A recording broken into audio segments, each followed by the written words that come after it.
should start, huh? You think so? Sure. You have to I unmute had muted yourself. myself. All right, okay. I'll start then. Welcome everyone to the Tea House discussion. We have these every Thursday evenings, and most Thursday evenings. There's a schedule posted on the website.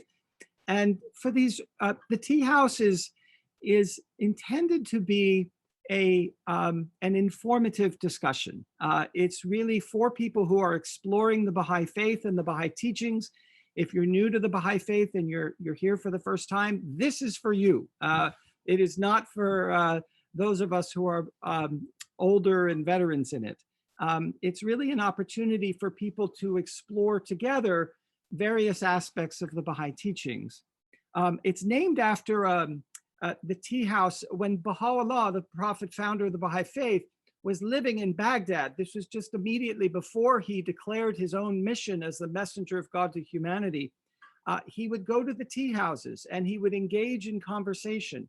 And through that, many people just became his ardent admirers and so forth. But it was really based on just conversation among friends, really, that his faith spread early on. And so, we really try to recreate that sort of honest, open, authentic conversation in these sessions we do on Thursday nights.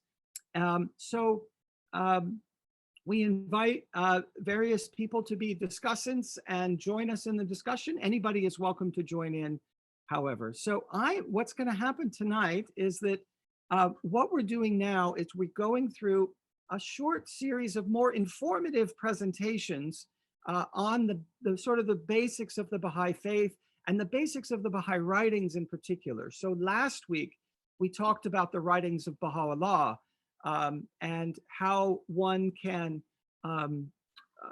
read his writings and understand them and so forth. And today, we're going to talk about the other significant figure in the Baha'i Faith, and that is Abdu'l-Baha. And because Abdu'l-Baha is so important in really in everything about the Baha'i Faith, and actually, I think so important a figure and a person to humanity overall. So thank you for joining us in the Tea House. So the first question is, who is Abdu'l-Baha? I'll just give you the basic facts of Abdu'l-Baha's life, because I think you just need some basic facts whenever you're learning about something. So Abdu'l-Baha was the eldest son of Baha'u'llah. So Baha'u'llah was the messenger of God for humanity that brought the message of the Baha'i Faith. Abdu'l-Baha was his eldest son. And he really was the chief person to explain and interpret Baha'u'llah's message, and it really explained its significance to us. He's regarded as what's called the center of Baha'u'llah's covenant.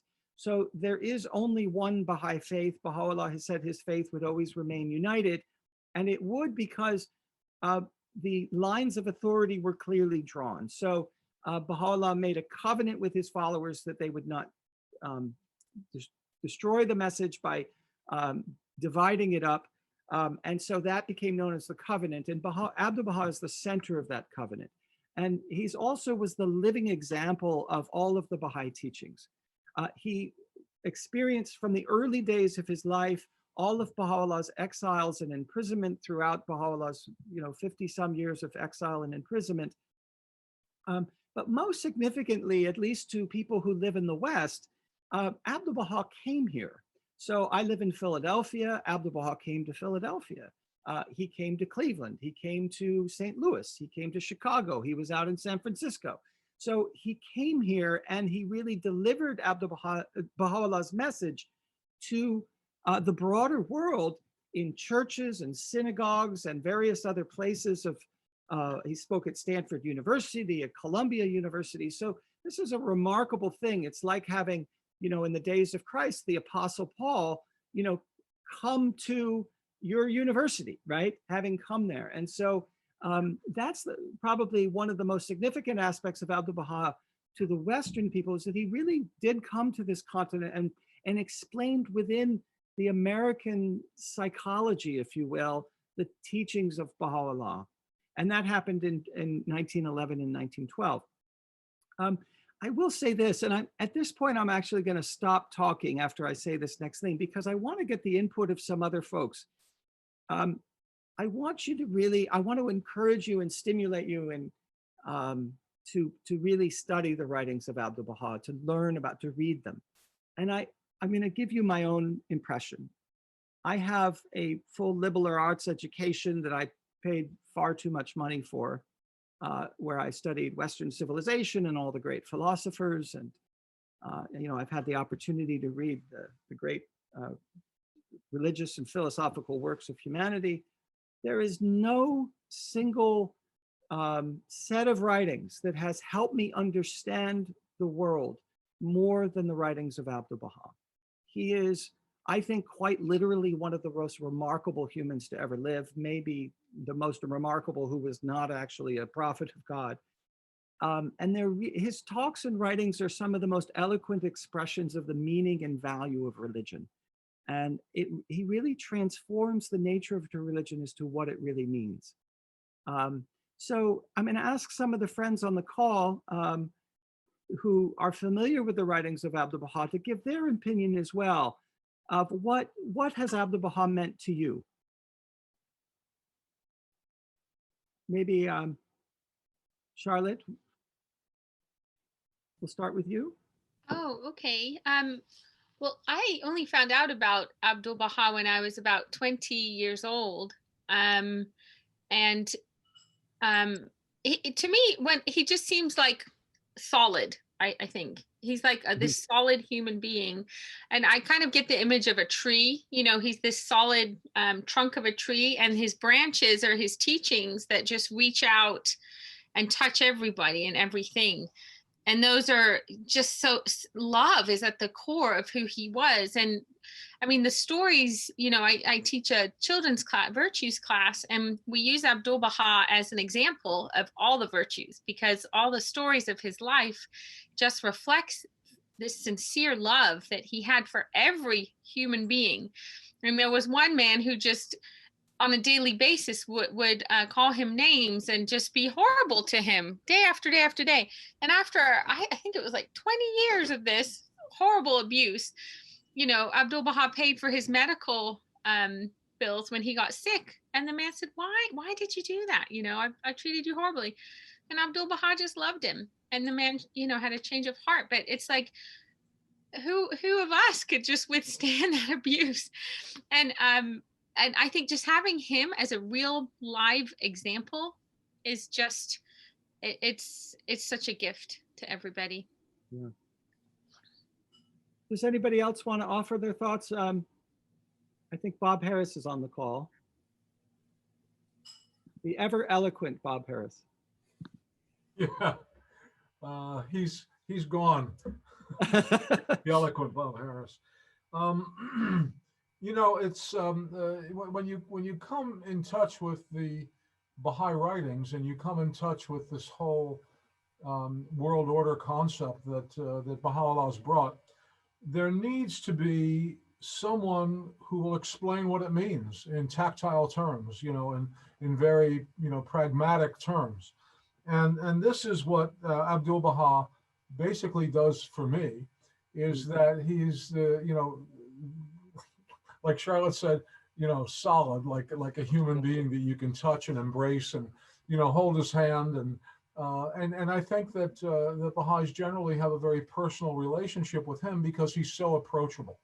Yeah. And if you're looking for a father, you can find a father there. If you're looking for a brother, you can find a brother there. If you're looking for a mentor, if you're looking for a leader, if you're looking for a guide, I mean, it is all there. His writings are really quite impressive, not only in the spiritual realm, but also in the practical political realm of how, for instance, a religion gets organized and how it gets structured.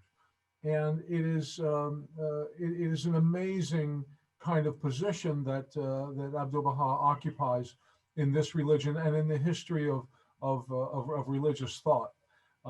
Without any education that we would consider conventional or comprehensive, without any experience of speaking in front of large audiences, he came to America in 1912, and he just mesmerized the entire country. Newspapers in every city were mesmerized by what this man had to say. And he jumped right into several giant issues that America is still dealing with. The very first question he was asked when he was on the boat by some journalists, before he even got off and set foot in America, they asked him about the hot political issue of the day, which was votes for women.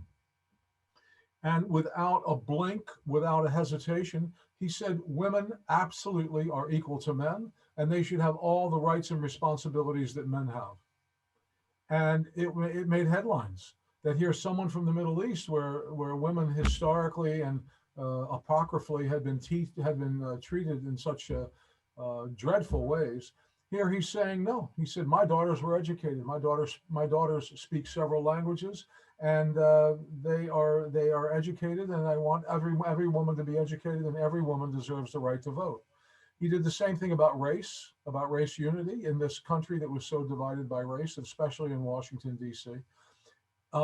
Brave and incredibly spiritual in every aspect that I have been able to detect. So very special to me. Yeah, thank you, Bob. That was beautiful. And I think expressed so much of it. One of the things that's distinctive about Abdu'l-Baha is that, you know, he really teaches us how spirituality, the beauty, that even mysticism itself is expressed in life and expressed in social political structures and so forth. His writings and teachings are the most remarkable things. So let's go over those a bit, and let's talk about Abdu'l-Baha. So the first thing I want to point out is that Abdu'l-Baha was born on May 23rd of 1844. Now, this is actually a very important day for Baha'is for other reasons, because it was actually the same night that Abdu'l-Baha was born that the Bab, Baha'u'llah's forerunner, declared his mission to be preparing the way for Baha'u'llah as a messenger of God to humanity. And I always found it remarkable and just so I don't know, ironic or whatever the word is, that they were born, that these two events happened on the same night. And Samuel Morse sent the first telegraph that same day. So really beginning the technological revolution that would unite people and communicate across large distances. So it was a very important day in the history of the world. So this is a map of the exiles of Baha'u'llah.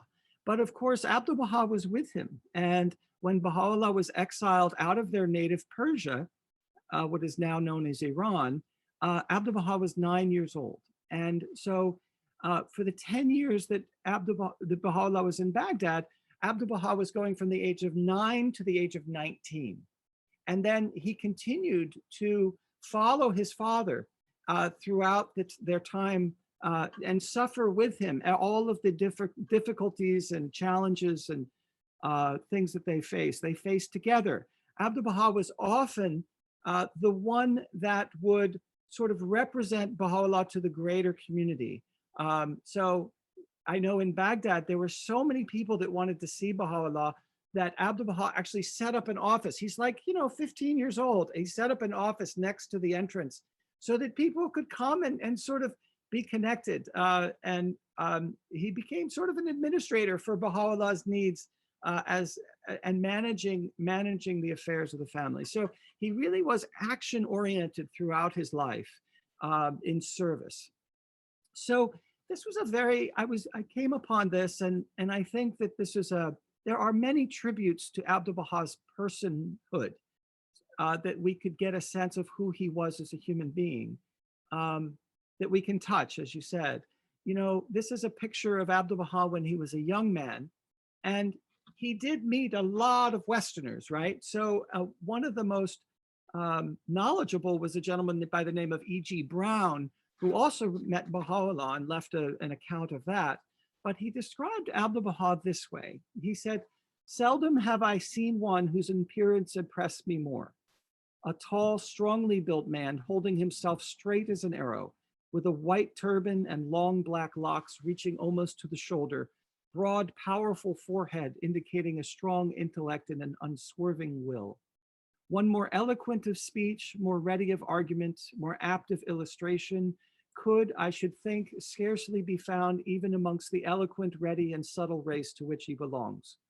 These qualities, combined with a bearing at once majestic and genial, made me cease to wonder at the influence and esteem which he enjoyed even beyond the circle of his father's followers. About the greatness of this man and his power, no one who had seen him could entertain a doubt. There are many accounts of people who met Abdu'l-Baha in the West and were profoundly affected just by meeting him.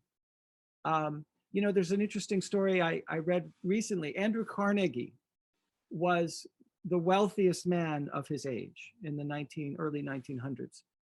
And of course, he gave money at the time of his life. He made it mostly in iron for railways and so forth. He was Pittsburgh based, steel and iron. So he made most of his money in that field. And then at the end of his life, he wanted to give it all away. And so he was richer for his time than Bill Gates is now, to give you a sense of Andrew Carnegie's wealth. And Andrew Carnegie, of course, Carnegie Hall is named after him. If you go to Pittsburgh, everything's named after them. There's Carnegie Library, everything, Carnegie Mellon. He loved Abdu'l-Baha and he was deeply impressed with him. In fact, he wrote Abdu'l-Baha a personal letter, and Abdu'l-Baha's response so impressed him, he had it published in the New York Times. And he was able to do that because he was such an influential man. So just to give you a sense of the kind of impression, W.E.B. Du Bois, the famous, really the founder of the NAACP, or one of the major founders of the NAACP, was deeply impressed with Abdu'l-Baha, and they corresponded. So I want to talk a little bit about the writings of Abdu'l-Baha. And so because this is how we see him now, we read what he wrote. The first work I want to highlight is something that was written when Baha'u'llah was still alive. Most of Abdu'l-Baha's writings that we know of were written after Baha'u'llah had passed away, and he was, Abdu'l-Baha was really leading the Baha'i Faith. But this was written when Abdu'l-Baha was young, when he was 31 years old. Baha'u'llah had asked him, so this would have been early in Baha'u'llah's exiles as well. Baha'u'llah had asked him to write a treatise on the advancement of civilization. And The Secret of Divine Civilization was penned by Abdu'l-Baha anonymously. And it was written to all of the people of Persia, the leaders of Persia. And it's written anonymously from the perspective of a Muslim, because he didn't want them to, they thought the Baha'is were heretics, but he wanted them to get the essence of what he was trying to say without being lost in the fact that he was Baha'i. But it's really infused with Baha'i themes, and so it's really regarded as a Baha'i scripture. What's remarkable about this work is that if you look at this time in history, and this is still true today, you had older civilizations like Persia and the other Islamic areas of the empire, India and others, that had fallen behind Europe in their advancement of technology and so forth. And so Europe was really coming far ahead. But at the same time, Europe was becoming progressively less religious and also progressively focused on imperialism and expanding their material economies. And if you were Persia or India at this time of history, these European groups were really trying to take over your country because they wanted your natural resources. So Abdu'l-Baha wrote The Secret of Divine Civilization in that context. And what's remarkable about it is he rejects both of the models that existed, sort of the old, sort of, if you will, medieval traditional that existed in most of the world. And he rejects also the full modernism of the Europeans, because it was too materialistic focused. But Abdu'l-Baha linked these two and said that the link between the modern ideas that were expressed and religion was the human mind. And so in the first paragraph of this, and this, I wanted to highlight this because this is a major theme in the writings of Abdu'l-Baha. In the first paragraph, Abdu'l-Baha asks them to do this. He says, consider carefully all these highly varied phenomenon. And he's referring to the West in some ways. These concepts, this knowledge, these technical procedures and philosophical systems, these sciences and arts and industries and inventions, they're all emanations of the human mind. Whatever people has ventured deeper into that shoreless sea has come to excel the rest. The happiness and pride of nations consist in this, that it should shine out like a sun in the high heaven of knowledge. And Abdu'l-Baha then explains that the human mind is spiritual, right? So he said it's not against religion to use the mind, to use reason. It's actually the fruit of spirituality. And then he says, then the honor and distinction of an individual consist in this, that he among all the world's multitude should become a source of social good. Is any bounty more conceivable than this, that an individual looking within himself should find that by the confirming grace of God, he has become the cause of peace and well-being, of happiness and advantage to his fellow men? No, by the one true God, there is no greater bliss, no more complete delight. So this was the beginning passages of this secret of divine civilization. And Abdu'l-Baha is really, in this book, really sort of laying the moral basis for what real civilization is. It's based on the human mind. It's based on the people's commitment to everyone, the social good. It's really quite a remarkable and beautiful work. And, you know, Abdu'l-Baha's focus on reason and fairness and really science as being religious, fundamentally spiritual in character, is reflected in all his writings. So he says in this passage, there are certain pillars which have been established as the unshakable supports of the faith of God. The mightiest of these is learning and the use of the mind, the expansion of consciousness and insight into the realities of the universe and the hidden mysteries of the Almighty God. To promote knowledge is thus an inescapable duty imposed upon every one of the friends of God.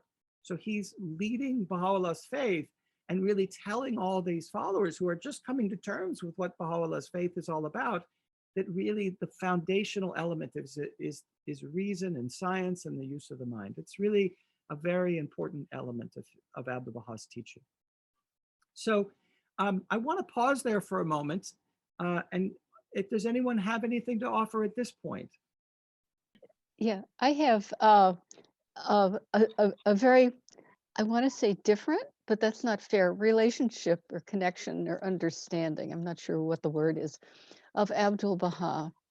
There's a wonderful photograph of him. He was in 1912. He spent the longest time, the place where he was the longest time was at the Dublin Inn in Dublin, New Hampshire. I think he was there for 6 weeks. And I think often of, you know, here is this man who has been imprisoned. He's been the front man for his dad, you know, since he was 15 or less. And you know, on every exile, he was, you know, right there with his dad.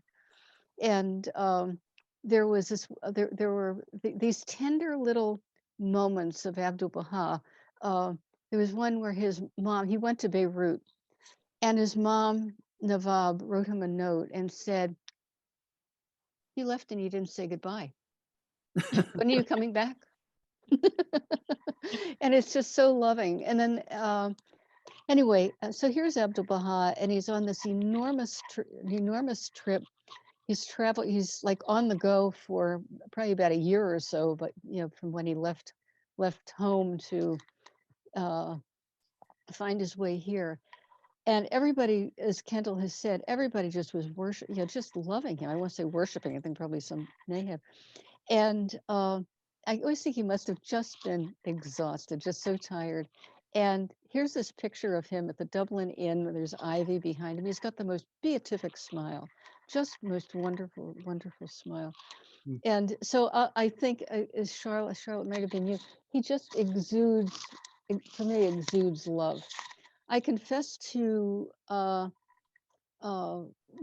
one other point, before I was a Baha'i and we were living in Georgia, one of the Persians, I was confused, Baha'u'llah, Abdu'l-Baha, you know, who's who. And Dr. Azadi explained to me that essentially Abdu'l-Baha was a step-down converter for Abdu'l-Baha, and he explained all about power from Baha'u'llah. Thank you, Betsy. But he's love. He's just love, you know. And thank you, Betsy. Thank you. So Abdu'l-Baha was imprisoned with his father. This is the prison in Akka where Baha'u'llah was, and Abdu'l-Baha was imprisoned there as well. This is Baha'u'llah's prison cell. So you can get a sense when they were exiled to this far reaches of what was at that time the Ottoman Empire, it was really quite a harsh imprisonment. So Abdu'l-Baha really, and he was ill, he had tuberculosis, and he had other challenges in his life that really made things difficult for him. Later in Baha'u'llah's life, they were able to obtain, Baha'u'llah's imprisonment was sort of relaxed, and they were able to obtain, after a cholera epidemic, a very wealthy man had abandoned his mansion, and then he agreed to rent it to Baha'u'llah, and Abdu'l-Baha made that happen. And this is the mansion that Baha'u'llah spent most of the remaining years of his life. And it's now a Baha'i place of pilgrimage. But Abdu'l-Baha really made all that happen for his father, and really supported his father throughout. Now, when Baha'u'llah passed away, and this is a photo here of the shrine of Baha'u'llah in Palestine and in Israel, Baha'u'llah wrote very clearly who was to follow him. And, in exquisite language, we went over the language of Baha'u'llah in the last one, but he doesn't speak like a regular human, right? He speaks with the voice of God. And so when Baha'u'llah announced that Abdu'l-Baha would be the one that everyone should turn to, he did it in the most majestic language. So he said, when the ocean of my presence has ebbed and the book of my revelation has ended, turn your faces towards him whom God hath purposed, he who hath branched from this ancient root. The object, and then he made clear what he meant. He said, the object of this sacred verse is none except Abdu'l-Baha. And then he described his son. He said, render thanks unto God, O people, for his appearance.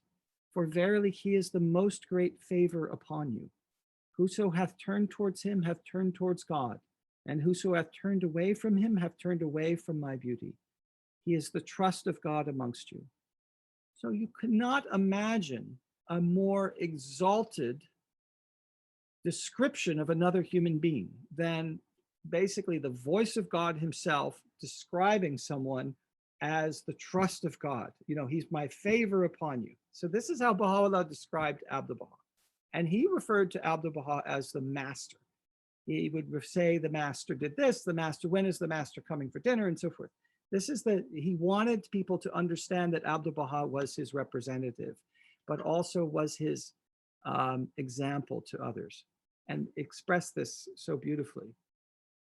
When Abdu'l-Baha described himself, so that first let me say the Abdu'l-Baha is actually a title. Abdu'l-Baha's given name was Abbas. So he was born with the name Abbas. But he was given this title Abdu'l-Baha. So what does that mean? Abdul means servant. Baha is short for Baha'u'llah, or glory. So it technically translated as servant of glory. But what Abdu'l-Baha meant by it is that he was servant to the manifestation of God, to the messenger of God. So he described himself this way, in a station of complete and utter servitude. He said, my name is Abdu'l-Baha, my qualification is Abdu'l-Baha, my reality is Abdu'l-Baha. Thraldom to the blessed perfection, by that he meant Baha'u'llah, is my glorious and refulgent diadem, and servitude to all the human race my perpetual religion. No name, no title, no mention, no commendation have I, nor will I ever have, except Abdu'l-Baha.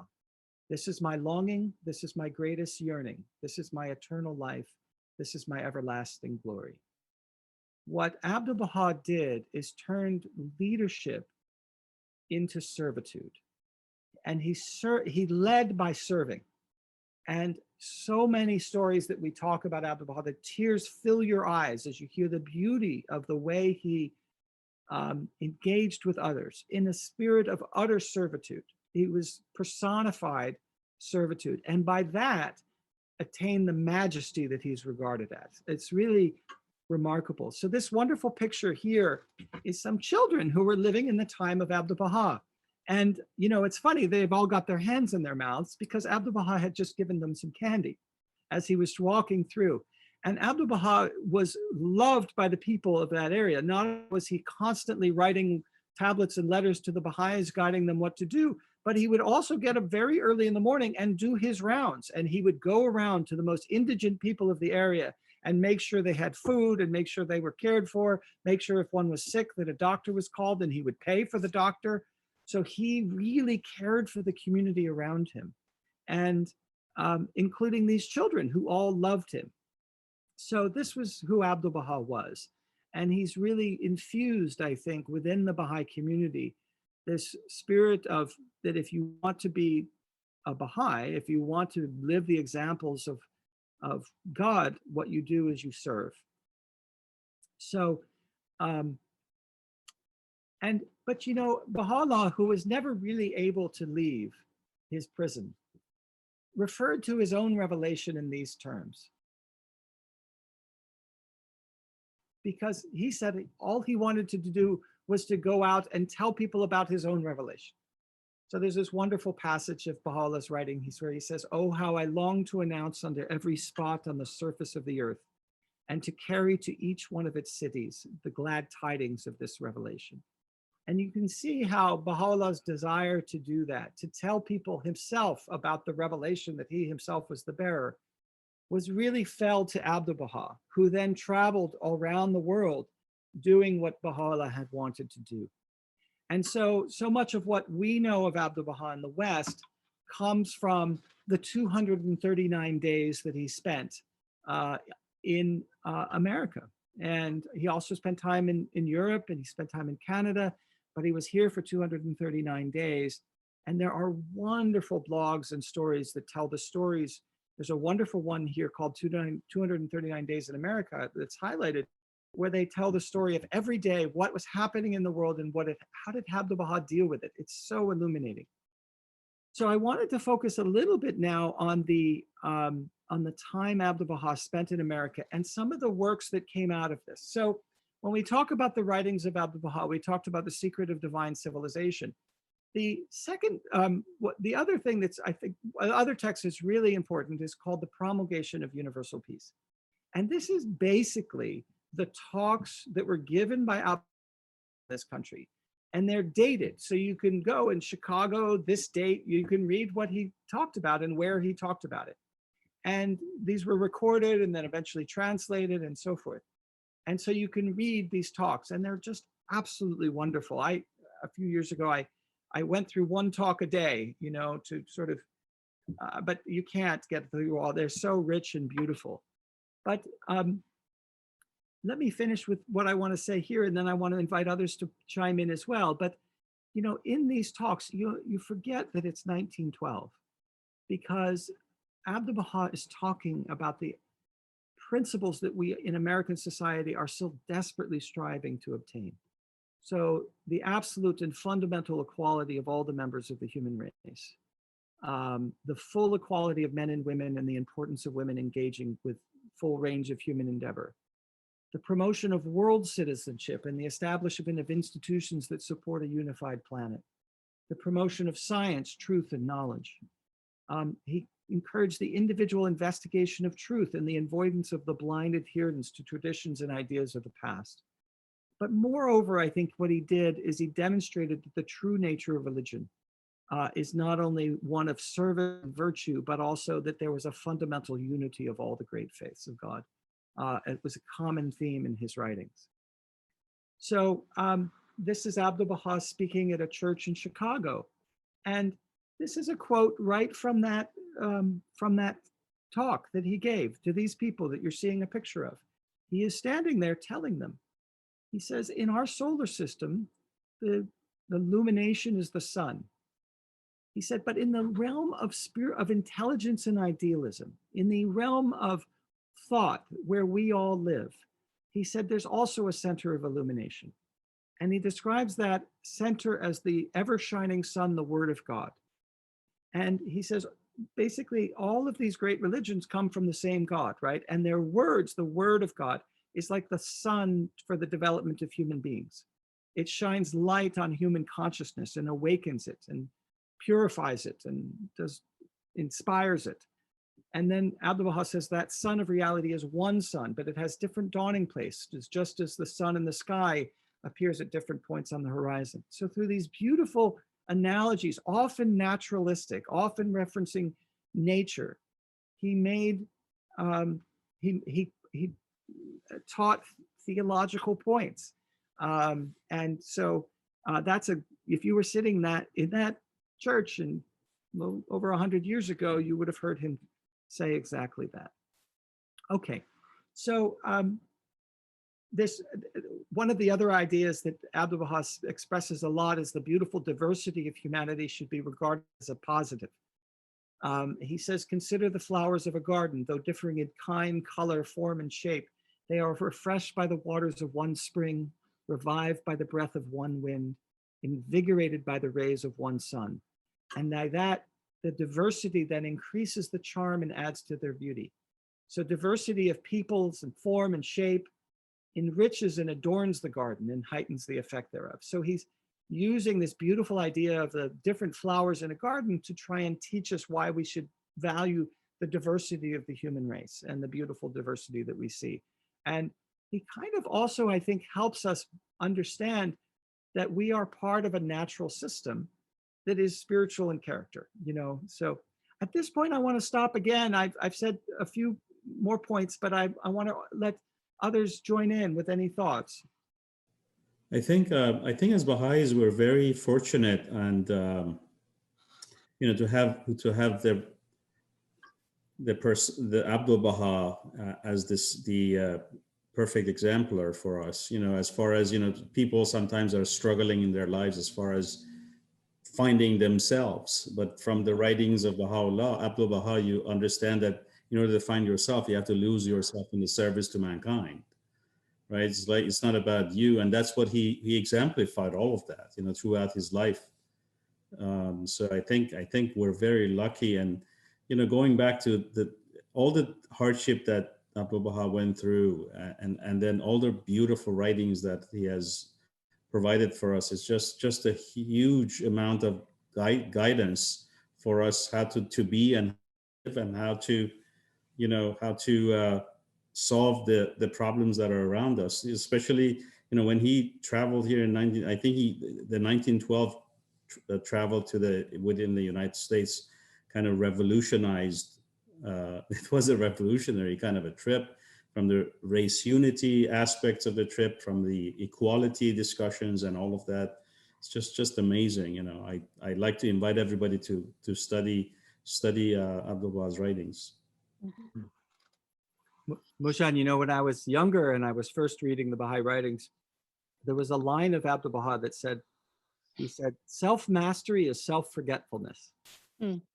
And I still remember that line. I mean, it has become one of the key ideas. I think one of the 5 great ideas that I've ever heard in my life. Wow. That to conquer yourself, you just need to forget yourself. Definitely. I mean, it feels like if you concentrate on this limited being, this limited shell, it's really depressing. Yeah. It's like really, but if you try to, you live, and basically you need to take care of yourself and we have those guidances also to be healthy and happy. Abdu'l-Baha always says, be happy, right? Mm-hmm. There's a beautiful, actually one of the young people, I have a video that sings that song about to be happy. Mm-hmm. So we have to have that. We have to reflect, but then we have to reflect that outside to the society and be part of the bigger picture, not just this small being in the world, right? Mm-hmm. I think what's interesting, kind of the quote you just shared with us, we do get too focused on our own selves, and I think that's where our problems all arise from. It's that focus on the ego and self. But when we look outwardly and we just serve, I remember one time during the fast, which is a period where we just really focus on nurturing our spiritual selves, I just thought, I had an image of me, just like basically bowing at people's feet and saying, how can I serve you? Like, how can I, what help do you need? Or, And I just think, you know, even nowadays, you know, it's proven that for depression, um, when people go and do service and they're thinking outside of themselves, they expand their vision, and they're focusing on external things and not internal. And it showed that it really helps people overcome depression because you're not so focused on your own self. And I think it's such a beautiful way to see the world, you know, this selfless service. And Abdu'l-Baha gave that to us, you know. Spoken like a true parent. Oh, you're right. I do bend down at the knees of my kids every day and say, how can I serve you? What do you want for lunch? So let me continue. There are just a few more slides, and I wanted to just share them with you. So I've highlighted the secret of divine civilization, the promulgation of universal peace. Many people actually start to read Abdu'l-Baha's writings by actually reading something called Paris Talks, which are talks that he gave in Paris before he had come to America. And they're beautiful talks. And it's not a very large book, and it's spoken with great clarity. This is a passage, I actually recently went back and I was somewhat randomly picked up a passage and I was reading it. And I was so struck by the beauty of it that we made a slide and put it on Sifter of Dust. But, and all of the passages in there are like this. I mean, you come away just feeling so uplifted reading this. But, you know, Abdu'l-Baha says, shed the light of boundless love on every human being whom you meet, whether of your country, your race, your political party, or any other nation, color, or shade of political opinion. Heaven will support you while you work in this ingathering of the scattered peoples of the world beneath the shadow of the almighty tent of unity. The language is so beautiful. And, you know, we're in such contentious times right now. It's just so beautiful to hear that Abdu'l-Baha transcended all of this. You know, there was a political campaign going on. There was an election when Abdu'l-Baha was in this country, and he made no mention of it whatsoever and never brought it up.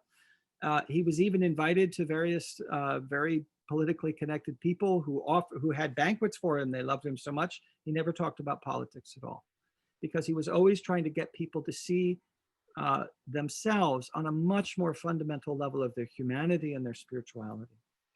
This quote is so apt for today, regardless of your political party. Absolutely. Right? Absolutely, David. Now, the Paris Talks are very accessible. I agree. They're wonderfully inspiring. I agree. Paris Talks is wonderful. So the next one, and this is probably the first one that I began to read, it's selections from the writings of Abdu'l-Baha. So, you know, Abdu'l-Baha gave talks, and those are recorded in the Promulgation of Universal Peace and Paris Talks. There's also one called Abdu'l-Baha in London that records his talks and also talks about some of the behind the scenes stories of him.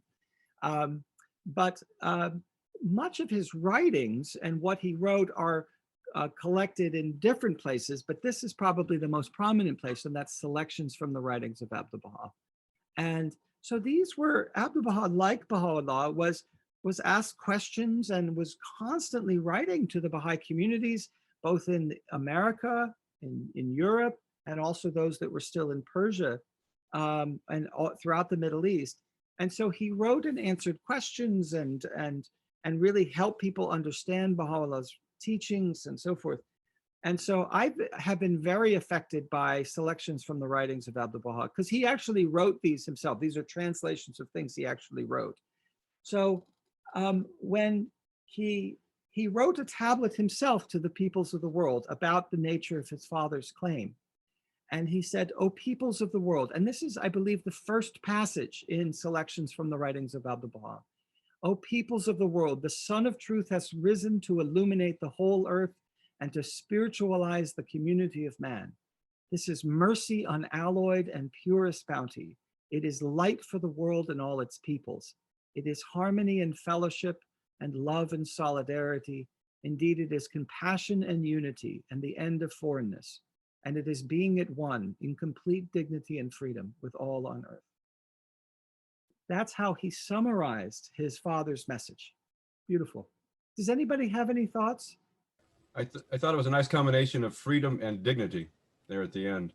So much of this protesting about freedom of various kinds has no dignity to it. So it's really to be mindful of that aspect. It's Yeah. interesting. And it's, you know, it's interesting because,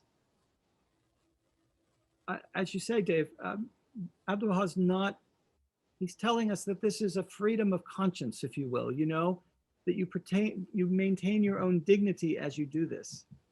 You're not conquered by anyone to create unity, right? You're expressing your own free will to associate with the people of the world with love and fellowship.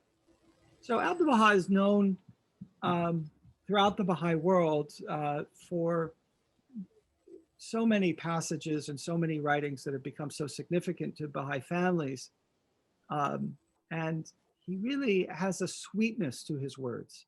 And, you know, my wife Charlotte and I have young children, and, you know, I was reading this prayer recently. Oh God, educate these children. These children are the plants of thine orchard, the flowers of thy meadow, the roses of thy garden.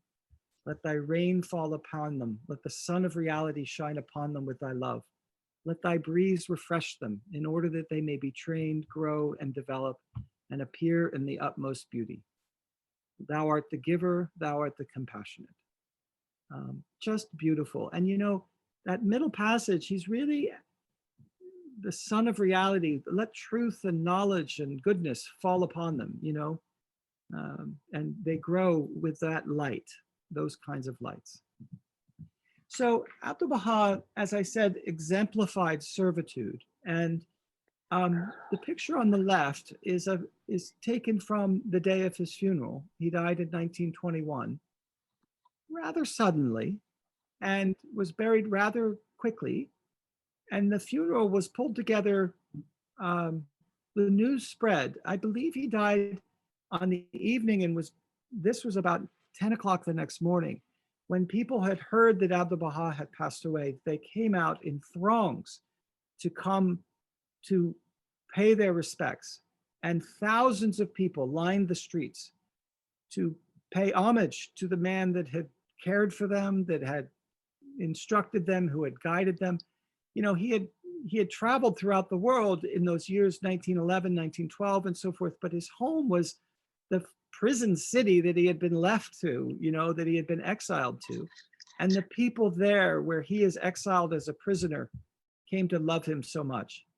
So Abdu'l-Baha asked that if a shrine was ever made to him, that he be buried on the ground, under the ground, in an unmarked grave. But in between the shrine of the Bab and Baha'u'llah, you know, the Bab was Baha'u'llah's forerunner, and of course his father was the manifestation of God, the messenger of God. And Abdu'l-Baha knew that the pilgrims would come and they would go to the Bab shrine and they would come to Baha'u'llah's, and he wanted to be buried somewhere along that path in an unmarked grave, so that he was not, it wasn't, nothing was made of it. And there's a beautiful prayer of Abdu'l-Baha where he says, make me as dust in the pathway of thy loved ones. This exemplification of servitude. So, you know, the Baha'is of the world, under the guidance of the Universal House of Justice, are not burying Abdu'l-Baha in an unmarked grave. but on the road between these two shrines, a shrine is being built to Abdu'l-Baha right now, actually, but the design is very interesting. The actual sort of memorial is underground, literally, and so you walk over it. The pathways all go over it to sort of reflect the character of Abdu'l-Baha. So that's the entire presentation. I'd like to open it up for more thoughts and questions about the writings of Abdu'l-Baha. As you described the funeral of Abdu'l-Baha, it struck me, it was so lightning swift. It's much like particularly the Eastern Orthodox Christians who on Saturday evening gather around the tomb in Jerusalem and light candles and then take them out that Holy Spirit, the Holy Light, out to their villages and throughout the region, in fact, as far away as they can get. And it strikes me that that was the lightning swiftness of word of Abdu'l-Baha's passing and the response, the spiritual outpouring of love from the community, whether they were Baha'i or otherwise. Most of those people were probably not Baha'is. Well, I know I don't have a lot to say, I guess, but I think I'm more in the learning and listening mode. But it's wonderful to hear you people discussing the Baha'i faith in such a manner. So, this program is really for you and people like you. So I'm so glad you joined. Did you find it valuable? Very valuable, because I really need to be able to discuss with folk like you in pursuing my own faith journey. But yes, sure. The quotations that you've displayed today are just totally enriching, and Thank you I so find much. it very good. Thank you.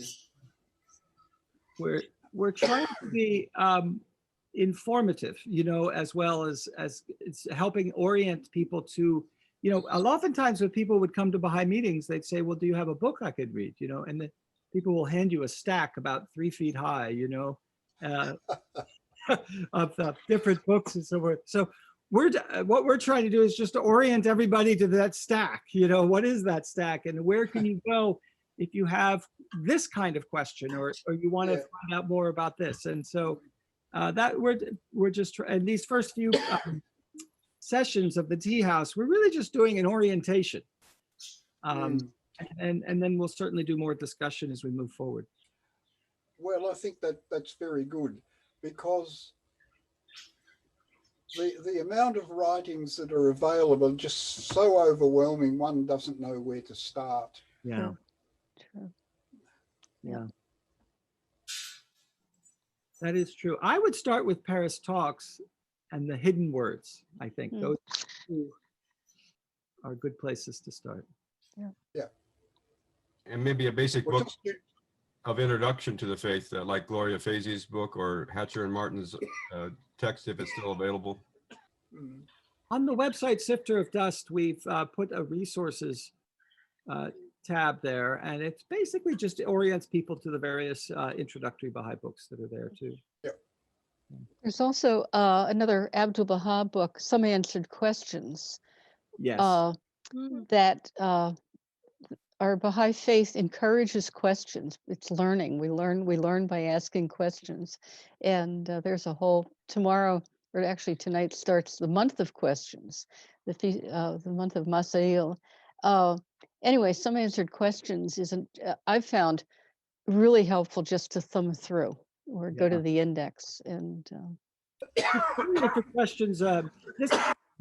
I'm glad, Betsy, you mentioned Some Answered Questions. I didn't make a slide about it, but there was a young woman, and let me tell you the story of Some Answered Questions, because it's actually quite interesting. So there was a young woman from a very wealthy family in New York City. And I think their family was from Washington, D.C. I'm not sure. Oh, you're right. I'm sorry. Thank you, David. They were from Washington, D.C. But she was from a very wealthy family. She was very, very smart, very well trained, very well educated. And she came to stay with Abdu'l-Baha for, I think, at least a year, I believe. Yeah, off and on. Yeah. Off and on. And then what she would do is that Abdu'l-Baha would go about his day, and at the end of the day, in the evening, she would pose him questions that a lot of the Baha'is had and so forth, and he would answer them. And, that has to do with biblical passages. It has to do questions about all kinds of things.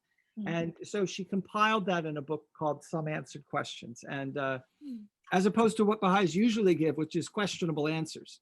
Right. The other nice thing about Some Answered Questions is that after Laura Clifford Barney Dreyfus wrote up her the questions and the answers, is then Abdu'l-Baha was the final editor. Yes. And so it's really authenticated in the most great way. Yeah. Well, thank you all so much. We try to keep within an hour. Thank you. So next week we are going to be discussing another set of books you might be given at a Baha'i meeting, and that are the writings of Shoghi Effendi. And I want to orient you to who he was and the Universal House of Justice as well. So we'll do a little bit of a presentation, and then we'll look at some of the passages of Shoghi Effendi that have been, I think, particularly influential on Baha'is. And we'll highlight those. So that's next week. Please join us, 7 o'clock, same time, same day. Thank you.